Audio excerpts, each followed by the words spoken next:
जय श्री राम जी की, जय हनुमान जी की। और मैं आपका फिर स्वागत करता हूँ आज इस संपूर्ण ज्ञान चैनल में। और हम लोग आज समझेंगे कि जो हमारे हिंदू धर्म के जो महीने हैं जो चलते हैं हमारे चंद्रमा के हिसाब से, चंद्रमा के हिसाब से मतलब कि पूर्णमासी से पूर्णमासी, तो जो चंद्रमा के हिसाब से चलते हैं हमारे, उसी के बारे में बताएंगे उन महीनों को।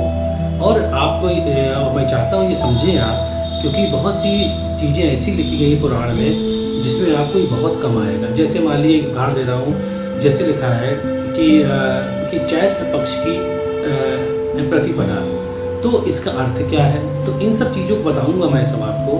तो इससे पहले आज समझाऊँगा मैं आपको कि जो भी हमारा हिंदू कैलेंडर है उसमें देखिए वो चलता है चंद्रमा के हिसाब से।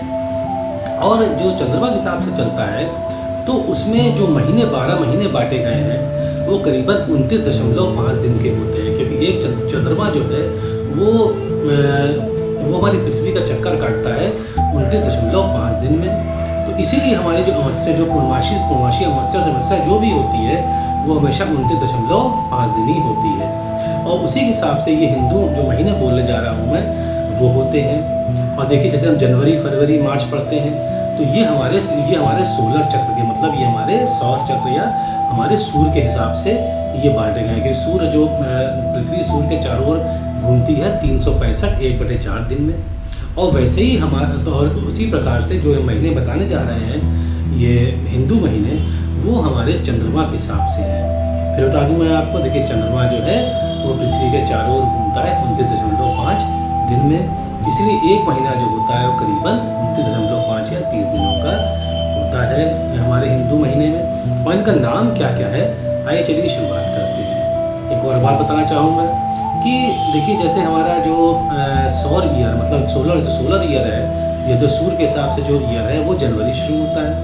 तो यहाँ शुरू होता है चैत्र से, जिसको लोग चैत्र भी बोलते हैं, चैत्र से शुरू होता है। इसलिए हम कहते हैं कि हमारा साल, नया साल जो हमेशा हिंदू साल जो हमेशा चैत्र से शुरुआत होता है। तो आइए चलिए समझते हैं इसमें हमारे देखिए महीने कितने होते हैं उसको समझते हैं। चलिए देखिए पहला आता है चैत्र, देखिए चैत्र, फिर आता है बैसाख, फिर ज्येष्ठ और फिर आता है आषाढ़। चैत्र, बैसाख, ज्येष्ठ, आषाढ़। देखिए चैत्र को चैत भी कहा जाता है और बैसाख को तो बैसाख कहते हैं और ज्येष्ठ को जेठ भी कहते हैं बहुत लोग, और आषाढ़ को आषाढ़ कहा जाता है। उसके बाद आता है श्रावण, श्रावण मतलब सावन।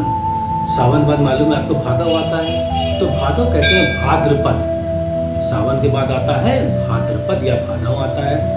उसके बाद अश्विन, फिर कार्तिक, फिर आता है मार्गशीर्ष। देखिए मार्गशीर्ष को हम लोग अगहन भी कहते हैं। और फिर आता है पौष, फिर आता है माघ और फिर आता है फागुन। तो ये देखिए 12 महीने हो गए। फिर समझा दें आपको, चैत्र मतलब चैत, फिर बैसाख, ज्येष्ठ, आषाढ़, फिर आता है श्रावण मतलब सावन, फिर भाद्रपद मतलब भादव, फिर आता है अश्विन, फिर कार्तिक, फिर आता है मार्गशीर्ष, मार्गशीर्ष मतलब अगहन, फिर पौष, फिर माघ और फिर फागुन आता है। तो देखिए इस प्रकार से 12 महीने होते हैं।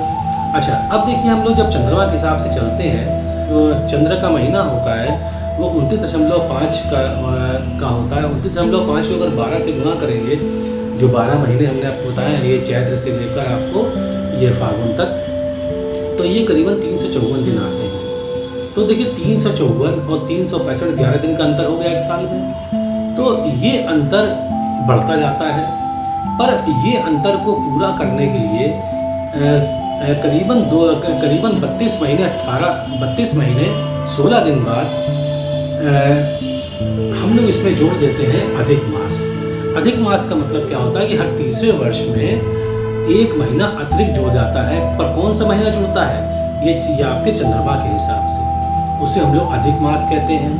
मलमास भी कहा जाता है और पुरुषोत्तम मास भी कहा जाता है। इस पर हमने सिर्फ इस पर एक वीडियो बनाया हमने कि मलमास क्यों होता है, पुरुषोत्तम मास कैसे बनता है, उसको आप जरूर देखिएगा।